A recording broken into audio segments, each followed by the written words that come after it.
Hey, everybody. It is Scott Brown here at day 20 of Daring the Croy's 90-day Facebook Live Challenge. Just got home a little bit ago from telling a story at the Trapdoor Storytelling Show here in downtown Fort Wayne, Indiana. And after I got off stage tonight, I sat down and I started thinking a little bit about the stories that I've heard about me told by other people about what I can't do. And I remember very vividly when one of the guys I used to hang out with in Orlando told me at one point, dude, you are the least funny person I have ever met in my life. The least funny person. As Darren LaCroix would say, ouch. I told a story tonight to about 150 people, had a packed house, standing room only. It was a great event. Fortunately, one of the other storytellers tonight is somewhat famous in Fort Wayne, and she was able to draw a lot of people to the event tonight, which is really cool. But I told a story tonight, and people who had never met me before laughed. They laughed at my story. They didn't necessarily laugh at the fact that I was telling a story, and they weren't laughing at me. They were laughing at how I was telling a story. And I've come so far from, I remember believing for a long time that I was the least funny person that you could possibly meet. Because I took that advice, because it was somebody who I really respected and really liked for a long time, that I believed that I was the least funny person. But it turns out that I wasn't the least funny person. I was probably someone who was afraid to really be the person that they are.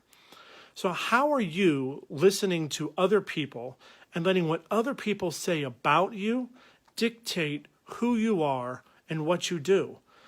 Now, if you would have told me a decade ago that I would stand up on stage with a microphone under a bright light and just tell a story, the story of how Kelly and I have moved, and I've moved 42 times in my lifetime, how I would tell that story in a way that was funny, and people laughed on a consistent basis at the story I was telling. If you would have told me I could do that, I would have laughed at you, because that wasn't who I thought I was, and at the time, that wasn't who I was. I believed what people told me about me, even if it was only self-serving for their own needs.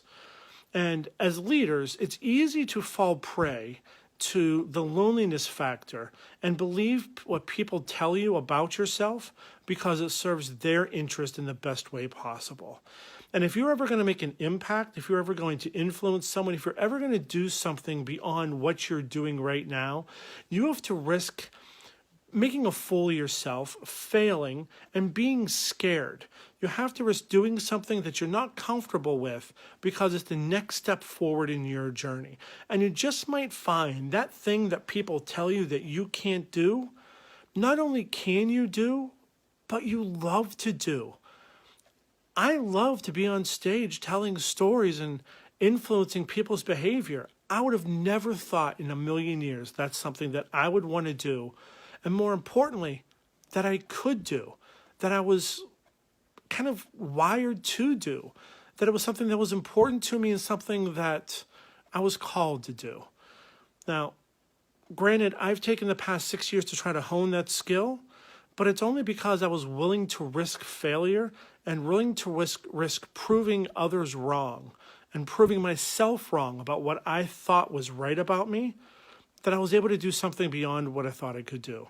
So listen to those voices around you and decipher who's telling you something to make themselves feel good and who's telling you the truth about who you really are. And you might just find that you are a very different person and much more capable of making a huge impact in the world than what you ever thought possible. If you want to lead, go lead. If you want to inspire, go inspire. Don't ask for permission. Ask for forgiveness. Take the first step and make sure you're living a life based on the verbs, not on nouns, and based on what you know you can do, even if it means you have to be scared tomorrow in order to figure out who you're supposed to be.